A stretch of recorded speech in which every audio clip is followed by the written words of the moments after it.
আমার প্রিয় ছাত্রছাত্রী যারা 2026 সালে মাধ্যমিক দিচ্ছ, তাদের জন্য যে ধারাবাহিক ক্লাস চলছে এছাড়াও আমি চেষ্টা করছি দুটো করে অঙ্ক বিভিন্ন জায়গা থেকে দিতে, যেটা তোমাদের সম্ভাব্য প্রশ্নাবলীর মধ্যে পড়ে, যেটাকে তোমরা সাজেশন বলো।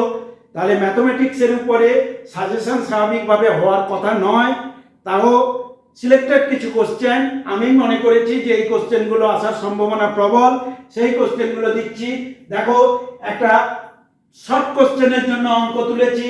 যদি a:b সমান 3:4 এবং b:c সমান 2:3 হয়, তাহলে a:b:c এর মান নির্ণয় করি, কিংবা a:c এর মান চাইতে পারে। চলো আমরা অঙ্কটা করি। আমরা ঠিক এভাবে লিখব, a/b সমান 3/4 লিখে ফেললাম। তারপরে দেখো b/c সমান 2/3। এইবার দেখো b একই রাশি। আমরা সেই ছোটবেলাতে ভগ্নাংশে সমহর বিশিষ্ট ভগ্নাংশ শিখতে বলেছিলাম বা শিখেছিলাম, সেই রকম দেখো b যদি একই রাশি হয়, তাহলে এর থেকে এখানে কত গুণ করলে হবে? দেখো এখানে 1 গুণ করো, এখানে 2 গুণ করো, দেখো b একই হয়ে গেছে। তাহলে 2 2 4, 4 1 4। তাহলে এর হরে যখন 1 গুণ করেছে, এর লবেও গুণ করতে হবে। তাহলে এর লবে যখন গুণ করেছে, এর হরে গুণ করতে হবে। কি দাঁড়ালো?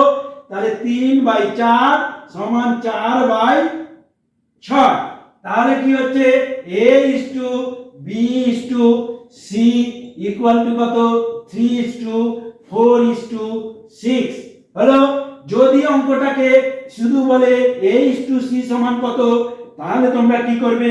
a এবং c এর মান, অর্থাৎ কি হবে? a:c সমান এর মান কত? 3, আর c এর মান কত? 6। তাহলে কত? 3 1 3, 3 2 6 সমান 1:2 করবে। হলো? বোঝা গেছে? তাহলে এই ধরনের শর্ট কোশ্চেন আসতে পারে। তোমরা যারা প্রি টেস্ট দেবে, তাতে এই ধরনের শর্ট কোশ্চেন থাকতে পারে। ঠিক আছে? চলো অনুপাত থেকে আরেকটা সম্ভাব্য কোশ্চেনের মধ্যে আরেকটা কোশ্চেন আমি মানে সম্ভাব্য প্রশ্নাবলীর মধ্যে মনে করেছি ওটা আসতে পারে। চলো সেরকম একটি কোশ্চেন আমরা এখানে লিখি। চলো a:b সমান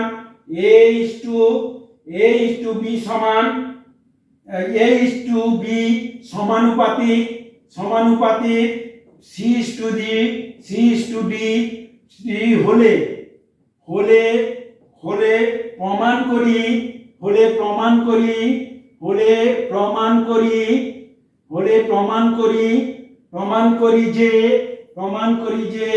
প্রমাণ করি যে a square plus b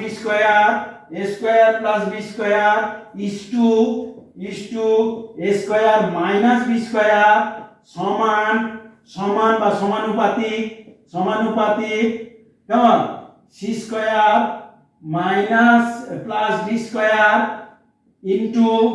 into নয় is to c square minus d square. কেমন? তাহলে কি হচ্ছে না, এটা প্রমাণ করতে হবে। সবার আগে এই ধরনের অঙ্ক পেলে এইটা ক্যালকুলেশন তোমাদের করতে হবে। a/b সমান c/d সমান c/d সমান k ধরিলাম। k একটি কনস্ট্যান্ট, কেমন? ধরিলাম, লিখে ফেললাম। কেমন? এর ক্যালকুলেশনটা করো। তাহলে a/b সমান k, আর একটা কি হচ্ছে? c/d সমান k। তাহলে এর মান কত?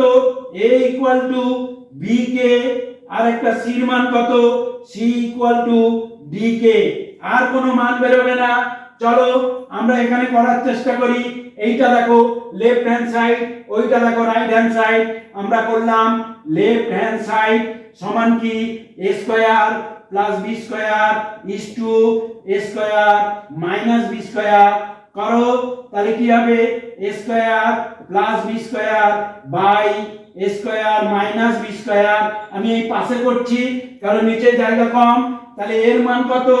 b কে, অর্থাৎ b square K square plus b square, b এর মান নেই।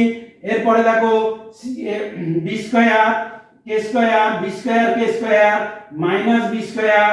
চলো এখান থেকে কমন নাও, বি স্কয়ার কমন নিলে কি হবে, কে স্কয়ার প্লাস 1 বাই এটা কি বি স্কয়ার কমন নিলে K square minus 1, B square vanish, তাহলে কি দাঁড়াচ্ছে K square plus 1 by K square minus 1 হলো। তাহলে লেফট হ্যান্ড সাইডে এই মানটি বের হচ্ছে। রাইট হ্যান্ড সাইডে চলো, রাইট হ্যান্ড সাইডে কি আছে, C square plus D square is to C square minus D square. চলো আমরা কি লিখতে পারি, C square plus B square by C square minus D square. চলো মান বসাও, সি এর মান ডি কে অর্থাৎ D square K square plus D square by D square K square minus D square. চলো কমন নাও, ডি স্কয়ার কমন নিলে কি থাকবে, K square plus 1 by D square common নিলে K square minus 1, D square vanish, তাহলে কি হচ্ছে K square plus 1 by K square minus 1। দেখো লেফট হ্যান্ড সাইড এবং রাইট হ্যান্ড সাইড একই হয়েছে, অতএব উত্তর লিখবে left hand side equal to right hand side. Proof, PROVED proof.